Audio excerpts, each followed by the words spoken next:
тапшырамыз. Әлфия апа, рахмет етіңіз.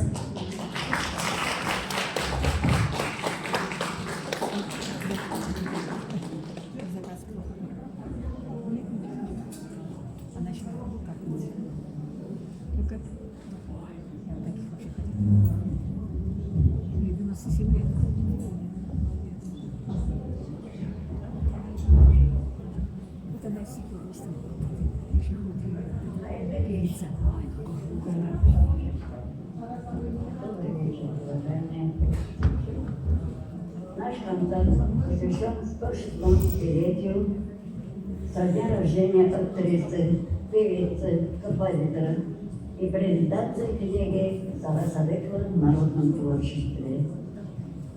Сара Садыкова «Полок и Жакында». Татарский народ, богатый, душевной, поэтической мелодичностью, писал о Саре Садыковой стихи с любовью, с восхищением и благодарностью в течение целого века, начиная с 1924 года по 2022 год. В течение целого века. Многие стихи переведены на русский язык.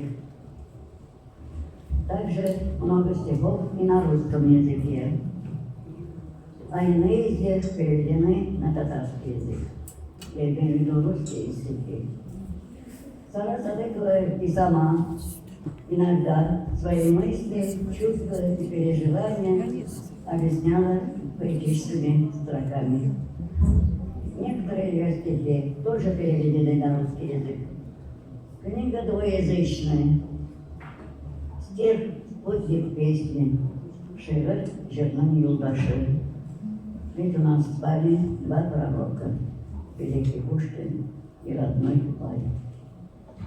Татарский соловей, так называют в народе Сару Садыкову. До последних своих дней певица гордо носила и берегла это романтичное народное звание, которое она впервые получила в 1924 году от татарских шахтеров-донбасса. Татарстан Младшая, они ее назвали, а затем уже повторяли все татарское население Советского Союза. Она занималась соловьем даже за месяц до своей кончины в апреле 1886 года, когда чисто и вдохновенно со всеми соловейными колоратурами исполнила Музафаровскую «Поцеловка». Возможно, и крепкая ее вокальная школа здесь помогла. Было в жизни актрисы нечто неизменное — любовь зрителя.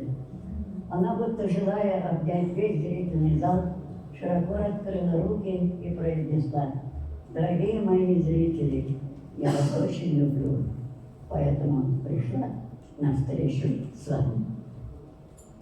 Она так как попрощалась с своим народом. Зал стоя аплодировал, весь зал.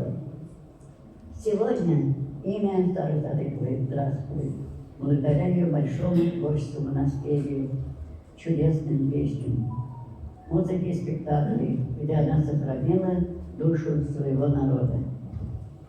Сара Садыкова — большой лирик и патриот.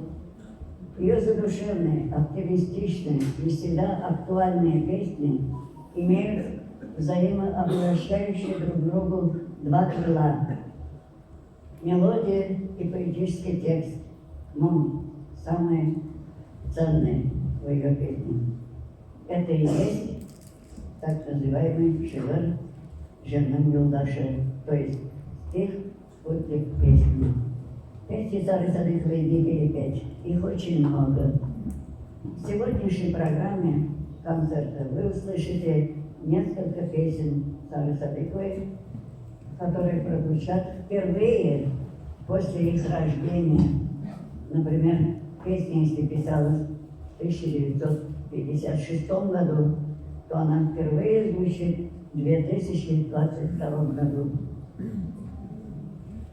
И после несколько песен вы услышите в авторском чтении, то есть авторы стихов, которые помещены в этой книге, они здесь сами перед вами прочтут свои стихотворения. Желаю вам духовных впечатлений и приятного вечера.